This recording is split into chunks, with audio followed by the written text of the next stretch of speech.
Alright, what's going on, guys? Trev back again, here to bring you another video. This one's going to be doing a sort of character spotlight type of video on who is probably the most anticipated character, at least for me anyway, and probably for most viewers, readers of the books, and that will be for Game of Thrones Season 5. We'll be doing a character spotlight, answering the question, who is Lady Stoneheart?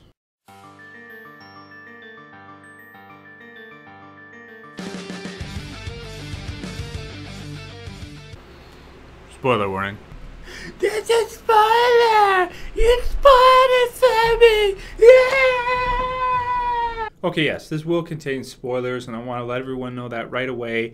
It's going to spoil who the character is since I'm answering who the character is. So, what I would suggest to you, if you're a viewer of Game of Thrones that has never read A Song of Ice and Fire, has never read the books, then you probably don't want to watch this video because we're going to be focusing on a character that we should see fairly soon, should they actually bring her into the television series, which is, you know, a good question. But yes, if you have not, or if you don't want to know, or you have not read the books, you may not want to watch this. Granted, just if you don't want to know anything, stay the hell off the internet, stay out of comment sections. When it comes to Game of Thrones, just watch the show. You can watch my reviews if you want to for it, but don't look at anything else online because you're going to get stuff spoiled one thing after another. Even just looking through comments, you're going to see people, they're going to say, oh, this is going to happen, and that's going to happen, and Tywin's going to die, and this is going to happen, you know, all the way through. So just, if you don't want to know, then click off and, you know, just watch the non-spoiler type reviews.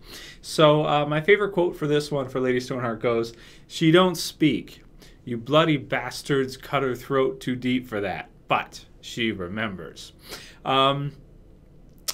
It's scary. Scary, scary, scary. So, yeah, this is my most anticipated character going forward for Game of Thrones. I can't wait to see how they interpret the, you know, big time spoilers, the resurrection of Catelyn Tully, or I guess Stark, you could call her too if you really want to. After, of course, the events of the Red Wedding. Many of us were anticipating and hoping we were going to see this in Season 4 of Game of Thrones, especially the finale. I personally had predicted we were going to see it in the finale, and we never did. It was never brought in, so it's long overdue. You know, the Red Wedding, if you guys think back to when it occurred, was at the end of Season 3. So we're going to be getting into Season 5 now, you know. Now, from what I've read online, basically, in interviews and that kind of stuff, with the people involved with creating the show, is that basically the plot was so complex already, they didn't want to get into it because it would have added more complexity and it would have made it a little bit even more scatterbrained and kind of all over the place, and they wanted to really focus on what they did focus on in Season 4. And, you know, I give it to him. You know, I give it to him. I say, okay, yeah, absolutely, makes perfect sense to me, because when you look at Season 4, you had Oberyn, you had all the stuff that was happening with Tyrion, you had, you know, Tywin and what was going on with him, you had Cersei, the death of Joffrey, you had the Wall, you had Mance Rayder, you had Stannis, the Manus, you had all this other good stuff going on. I always like to call him the Manus. I don't know why. It's just a great nickname. You had all this other stuff going on that, you know, you didn't get around to it. Okay, gotcha. But my one hope is that we're going to see her in season 5. I really hope so, because you know, this is the type of thing that really makes you think of horror movies, but it's so clever in what Martin did here, because as you're reading through it, you wouldn't see it coming. And then all of a sudden, it just kind of sneaks in the story of the Brotherhood Without Banners, who they themselves kind of sneak in as well, too. And then upon second viewing, if you go over it again, you watch through, you'll see from the very first season, he starts planting seeds for the Brotherhood Without Banners and what they're going to do. And the way it kind of weaves into the story of what happens, of course, with the Starks at the end in the Red Wedding, it's just brilliant. It's masterful. And the other thing too is that, of course, she, you know, because we saw with Beric Dondarrion, he was brought back to life entirely. He ends up giving up his life when they find Catelyn, as she's been submerged in water for a little while, and basically he sacrifices himself to give her a chance to live again. She then basically becomes the leader of the Brotherhood Without Banners and looks to exact her revenge on anybody that she even thinks remotely close to had anything to do with you know, the betrayal of Robb and his murder, of course, you know, hers as well, and her family. So anybody, you know, the Freys, the Lannisters, anybody who was involved in the situation, she's going to be trying to get revenge or vengeance for them, basically. She doesn't talk almost at all, you know, because of her throat was cut so deep. If you guys remember that her vocal cords, she can't speak, or barely at all, maybe small, like raspy, you know, whisper, this kind of stuff. And, you know, of course, she looks like something out of a horror movie because she was submerged in water, so her skin has become all kind of pale.